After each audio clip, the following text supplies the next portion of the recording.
Brevard County, Florida, where police respond to a home after a teenager called 911, reporting a burglary in progress. Hello. How you doing? We're 1012. What's going on? Okay. Why is there blood on the floor? Because they're... Huh? What? You okay? Are you okay? Are you bleeding? No. Who's bleeding? Police identify their caller and soon-to-be suspect as 16-year-old Julia Egler, a resident of the home that the teen allegedly told police had been broken into by an intruder. Come outside. Come outside. Come outside. What is going on? Why is that door smashed? So uncanny. 252, can we have medical respond? We have blood on the floor. Who's bleeding? Where's your mom? Stay here. Stay here. Hey. Back up. It was 10:33. Somebody stay out here with her. Kevin, you got it? Yeah. Just have a seat right here. You ready? Yep. I got doors to the right. Inside, police find a broken sliding glass door and the bodies of Julia's mother, 38-year-old Kelley McCollom, and 22-year-old Matthew Szejnrok, Kelley's boyfriend. Police said both victims appeared to have suffered multiple gunshot wounds, but during the 911 call that officials said lasted more than 9 minutes, Julia reportedly made no mention of Kelley or Matthew even being present at the home. Investigators quickly ruled the scene a double homicide and began talking to their only witness. Yep. Just have a seat right here. Ready? Got doors to the right. You okay? I don't know. I mean, physically, I guess, but...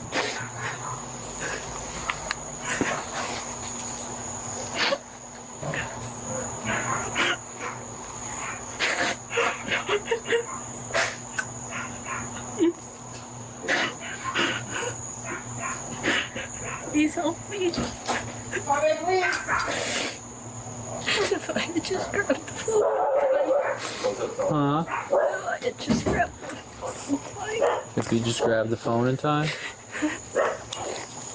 Okay, who do you live here with, hon? Your mom, are you okay? Are you injured at all? Physically, no. No? Okay. Who else lives here? Just your mom? Her boyfriend was around a lot. Her boyfriend? What's his name? Matthew. Matthew? Was there any arguments or anything tonight? Between who? With Okay, me? so, Me and my mom used to argue a lot. you have a I told her I loved her. Go and get it started. I should have told her I loved that will her. thank you. Hey, it's okay. I'll never get to. It's okay. I'm so sorry. I'm so sorry. It's okay. Please forgive me. I'm sorry. It's so much. It's not a very manly thing to do. I don't apologize for having feelings. It's okay. Next, a detective arrives on scene, and Julia is moved to the driveway area, where more thorough questioning begins. Were you asleep? No? Okay. At the time of what? When it started. What started? When he came up to the window. Matthew came up to the window? No, I don't know who it was. You don't know who it was? Okay. This front window right here? No, it was in glass sliding doors or back door. It was. You can go up to that. Where was your mom at? Her and her boyfriend were out. They were buying their food for her bed. Okay. Was this like a couple minutes ago? No, it was like hours ago. Like A couple hours ago? mm-hmm. Okay. So, did you call your mom and tell her? I couldn't call anyone because I didn't have time to cut the phone. I ran into the room and he I hammered by the back. And he used to smash the back door, and I don't think he knew that it was unlocked, but that's why I was in such a rush to get the dogs to my room, because I knew that he could just open the door and come in. Okay, so this guy smashed the back window while you're inside. And did you call 911? I didn't have my phone. Okay. I couldn't do anything. Okay. So you used to stay in your room. Okay. I was so scared. I couldn't take myself off there. I couldn't do anything. Julia tells a detective that an unknown man had smashed a sliding glass door, seen here, at the back of the home, while her mom was out with Matthew, before she says she retreated to her room with the family's dogs in tow. What was loud? It was so quiet. The silence. I heard. What was loud? Like yelling? No, I think I heard gunshots. Now, Julia describes hearing suspected gunshots before telling investigators she cowered in her room for hours before finally emerging. Okay. When I heard those, I knew someone had died. I can feel it, you know? I don't know if that sounds stupid, but I just... Who killed them? I don't know. I don't know who he was. So you're saying that your mom and him weren't home when this person was breaking in to the house. Did you hear your mom and her boyfriend come home? I think so. I was in my room. I couldn't do anything but listen. And this place was so loud. I just couldn't take it anymore.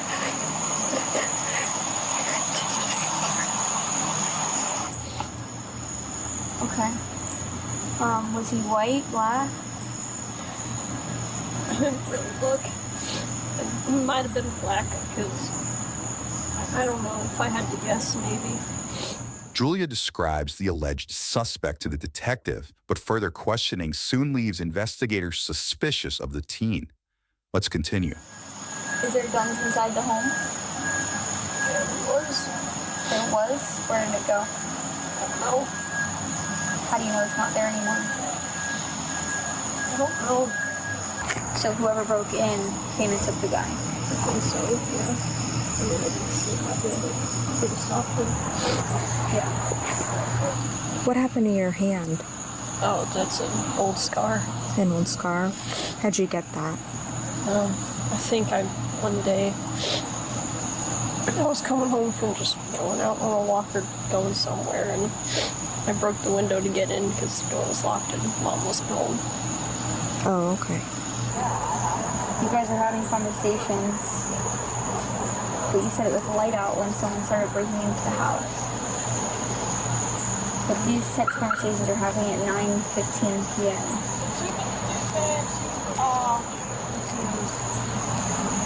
Maybe it was like suicide.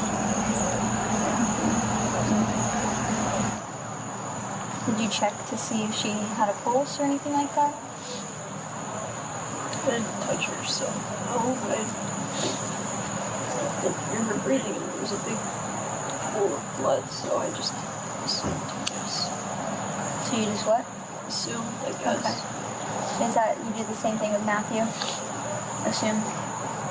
They were all bloody. I didn't want to get blood all over my hands, I guess. Yeah. I didn't want... I don't know, I just felt like if I did anything, it would make it worse. You mentioned to me earlier how the glass had been broken. How did you know that? How did you know it was used? I saw that when I looked out there, I saw that thing was moved from where it originally was, so I assumed that the hammer wasn't where it originally was because it was like propped up against the house. And it wasn't in the same spot. So this is just me assuming that's what he used. I mean, for all I know, he could have kicked it in. I don't know. Julia makes several assumptions about the scene before the detective asks if she has any idea who could have done this. This was a while ago. My mom said that, just remember when I told you that her boyfriend used to live over there, and that's who lives over there is Matthew's and stuff.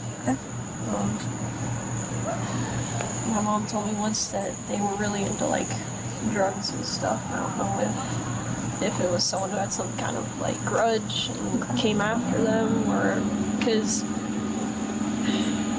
don't know, they didn't really seem like they. But this is just me like thinking out loud. Yeah, but they didn't really seem like they wanted me in particular. It was like, because if you think about it, because I know that there was some dogs and stuff barking, and you don't want to go into a room with a pit bull in it. That's obviously a dumb thing to do. Right. Like, if you think about it, a pit bull you don't know. You don't know if it's, pit bulls, their reputation, whatever. But I don't know. It's just me thinking, like really racking my brain about it. But I genuinely don't know. It's just Airbnb co-listing. You don't have to rent or own any. speculation, I guess. Next, the detective heads inside and gets a look at the crime scene before sharing her perspective with an officer. I'm just telling you, or you're asking a question? No, I'm talking. So let me know if she like photos or anything. But don't ask me questions. I'm pretty sure she can. I searched her. But what I asked about them. Okay, good. She said to go to the station. She said to go back to the station. And she the woman I brought there, she immediately talking in past tense. Back with Julia, one officer sits with the teen while waiting on transport to the police station. It's like another bad dream, but I can't wake up. I can't even begin to imagine. I'm sorry. When I wake up tomorrow, my mom's to say, "Good morning, honey. Did you sleep?"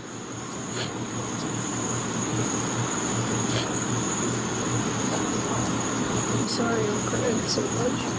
You don't need to apologize for that.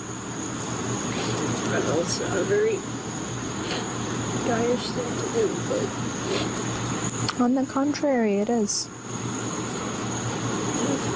thought it doesn't make any sense to you, but it's trans, so that's why I'm saying stuff like that, I guess. Of course it makes sense to me. What do you prefer to go by then? Well, I was talking to my mom about it, and she said if you had been born a boy by birth, I would have named you Jasper. Did you catch that? Julia reveals to the officer that she's transgender and sometimes goes by the name Jasper, a name the suspect says came from her mother. Keep this in mind for later. I'm going to jail. Why would you go to jail? You can't put me anywhere else. That's not what happens. Next, Julia is transported to the police station, where she sits with officers while awaiting the detective's arrival. Wow, what a night. It's been busy. Sorry to kind of like add more to your plate. Why are you apologizing? I don't know. Well, I get that a lot. I guess I just have a habit of doing it. Yeah. Oh no, wait, did you hit the lady over there on Malibu earlier? That's where I was asking when you got hit by a car. Was it you? Okay. You apologized, so I thought I'd figure I'd ask. Oh, sorry, I did it. You and your Honda Civic. I thought I saw a Honda Civic in the area. Yeah, me and my Honda Civic hit an old lady. And then Spoiler and everything. didn't even stop to check if she was fine. Yeah, I did that. Wait, it was you? Yeah, it was. Yeah, I'm the criminal here. Hours pass until Julia is given a new set of clothes and seated in an interrogation room where detectives want to know about the disagreement between Julia and her mother that she mentioned earlier. Fair. What is it that you're doing or that she's doing that's not fair to you? Well, me and her would have a lot of arguments about things, especially over like me being trans. So she'd be like, Okay. "You're not a real boy," and blah blah blah, and all, you know, the whole spiel of transphobic stuff. Okay. But She doesn't approve of your lifestyle, she doesn't approve of that. Would you say that she was like trying to kind of meet me in the middle, but it wasn't really working all that well all the time. She would try to call me child instead of, because it's more like gender neutral rather than kind of meeting in the middle, I guess. Okay. Is she misgendering you? Yeah.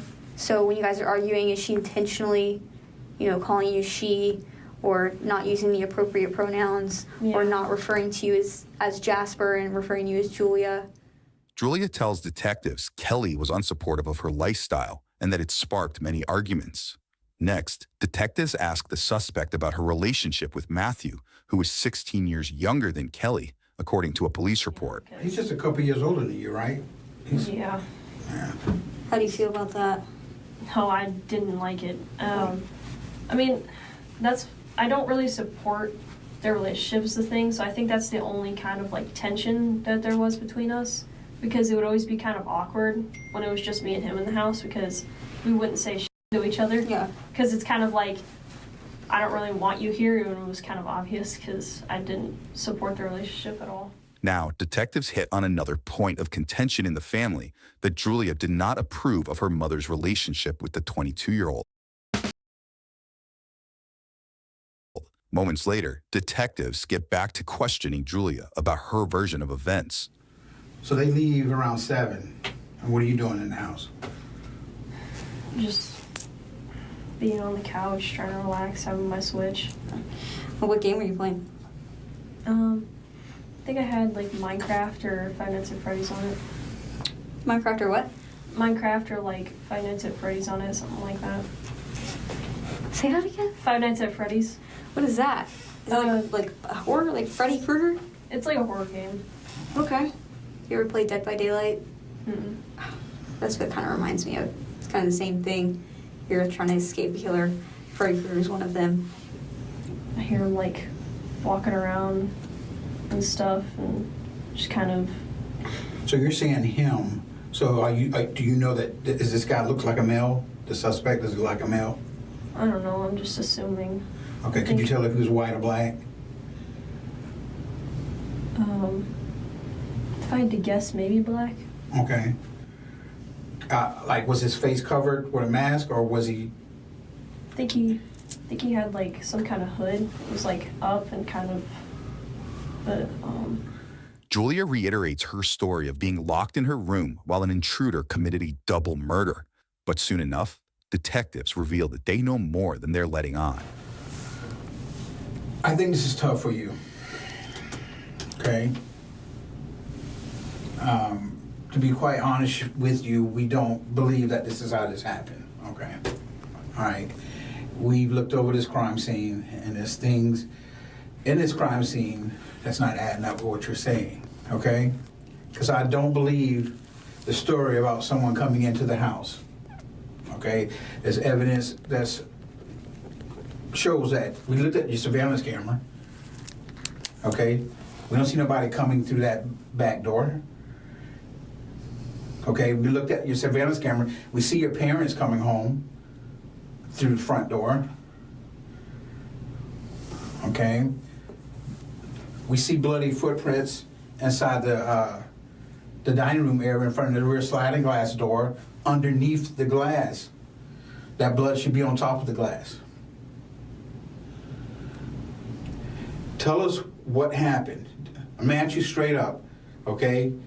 Are you the reason why? Did you hurt your parents today, your mom and Matthew? And if you did, was there a reason why you had to do it? Let's go with them coming home. When they walked through the door, tell me what happened.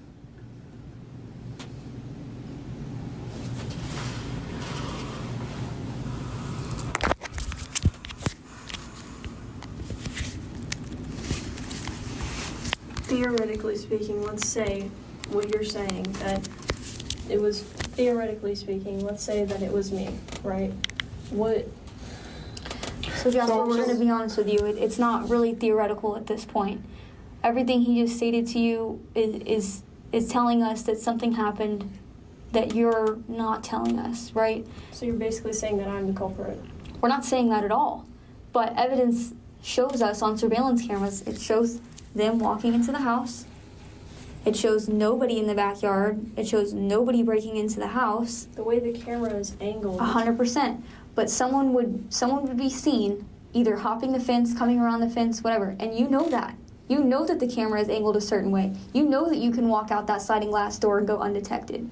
Yeah, and that's an interesting point you just made. So this is why we know especially we've seen a lot of crime scenes. I'm saying there's a blind spot between the two cameras, and the way that they're angled makes it obvious. Yeah. But someone would have to know that. Someone would have to know that there's a blind spot there. Someone that's not random, that's not randomly coming to your back door and breaking the back door, unbeknownst. They're not gonna know any of that. This person would have had to have known the way the camera's set up only by viewing it from an app, right? I mean, you can't really tell. You see it from the outside of the house. Sure, but you can't see the exact scope. There's wide lenses. You don't know exactly what it's viewing, but guess who does? And guess who just pointed that out? You do.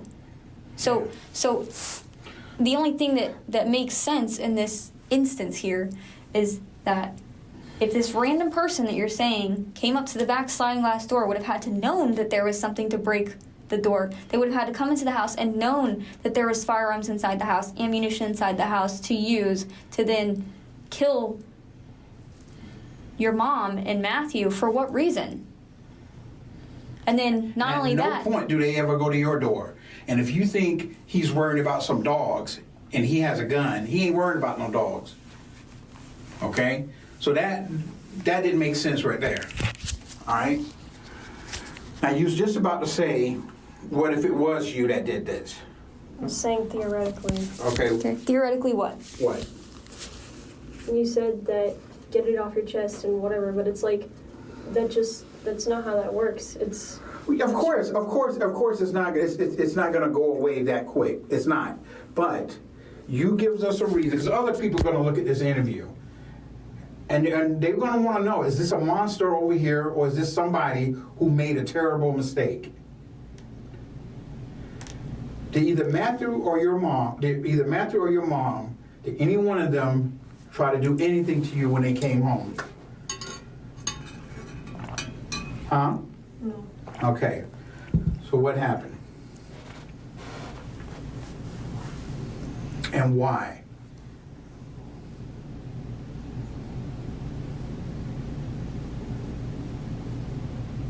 Where are you at in the house when they get home? Because we know you were not in your bedroom. I don't understand how you can say that, how you know I'm not in my bedroom. How would you know that? So your bedroom door was closed, correct? At the time that this incident took place.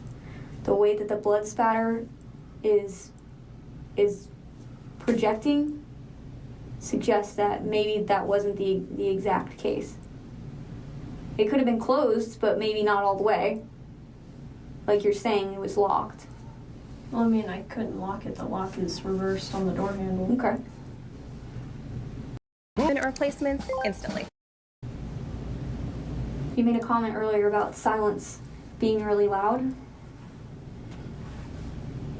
It's happening right now. And even though you're not saying it with your mouth, your silence is saying it is loud.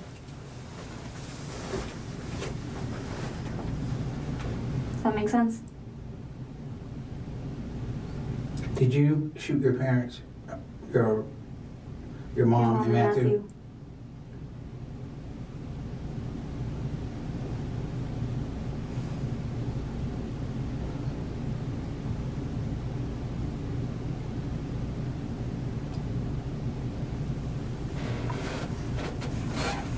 Julia.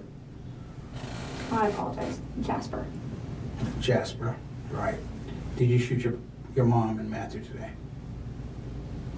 Well, you're basically saying that I did, so do you even need my answer? Well, we want you, like I said, we want you to tell us what happened. and tell us what, we're giving you this opportunity to tell us what went on, what was going on to make you do this. Officials redact the remaining audio of the interrogation, but according to a criminal complaint, Julia later decided to come clean and admitted to killing her mother and Matthew. The complaint states that Julia allegedly said "welcome home" to the pair before shooting them multiple times with Kelley's revolver.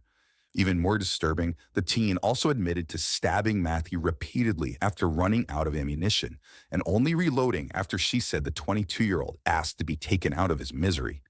That's when she told investigators she loaded the gun again and shot Matthew in the head. Julia was booked for 2 counts of first-degree premeditated murder with a firearm.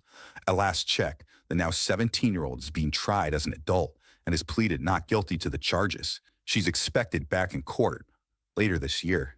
Subscribe now.